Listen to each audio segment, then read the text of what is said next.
taranja judo manomana fivoriambe ny zareo amin'ny fédération ny taranja judo ireo tepana maintimo tena tompomarika amin'ity hetsika ity izay amariparitana ny tena mifampandrosoana marina ity taranja judo ity eto amintsika mitondra fanazavana mikasika an'ireo zay ny filohan'ny fédération sy teny Randrena Solineko. Assiziny ceinture noire faharoa tao anatin'izay roa volana latsaka izay ary anatin'ny ray taona zahay isaky ny roa volana mivory foana ny ceinture noire.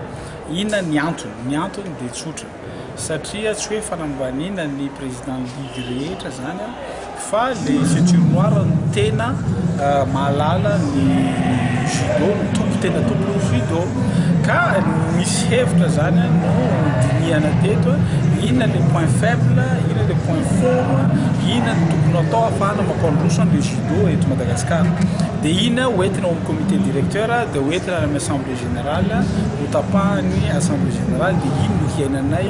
mandritra an'izay mandritra ny 20 taona ho avy zany satria matetika dia miovaova foana ty fitatana ty ary natahorana fa lasa politika le izy tatoato. Dia zavatra tapaka teo moa hoe nananovana site manana site zao ny fédération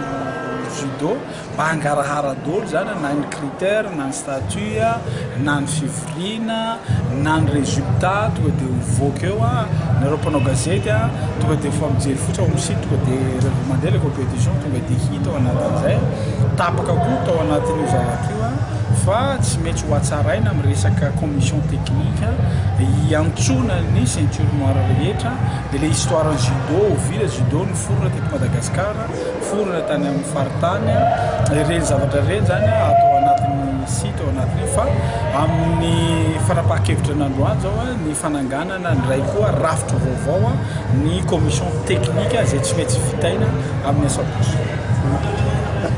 Fantanina ivelan'izay Andriamatoa Filoha mandroso ny fotoana marina fa ny fanjakana ny tompony andraikitra voalohany amin'ny lalaon'ny nosy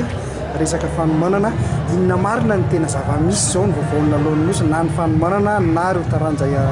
fanomanana. Le izy ty moa sady somary mamenatra ny marary satria mbola tsy misy na tiatsika na tsy tiatsika io jeu fanjakana io mbola tsy misy zany fanapahan-kevitra na vola mivoaka hanovana regroupement national zany nefa isika amin'izao fotoana izao fahera no isaina amin'ny hanovana ny lalanosy io mbola tsisy mazava tsara fa zavatra fefa tapaka kosa nefa dia misy an'ireo ministre coach zay fefa hita hoe vonombona ihany koa anampy ny fédération natsaragaiary fa zavatra tsy azo afenina intsony zany mbola tsisy fanapahan-kevitra entra avy any amin'ny ministère du sport hanovana ny regroupement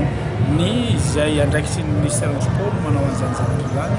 atao eto Madagasikara. Raha ho an'ny taranja judo manokana aiza ho aiza zany zao no tena hoe planning d'entraînement ny tena fanomanana n'izay lalohan'ny nosy zay. Izay zavatra zay moa mbola hitadiavanay ny sisa tabela fotsiny zany fefa vonona izahay ny anao an'io regroupement io sorana manokana koa ny sakoatsinay zay fefa vonona koa izy hanampy anay amin'ny regroupement zay atao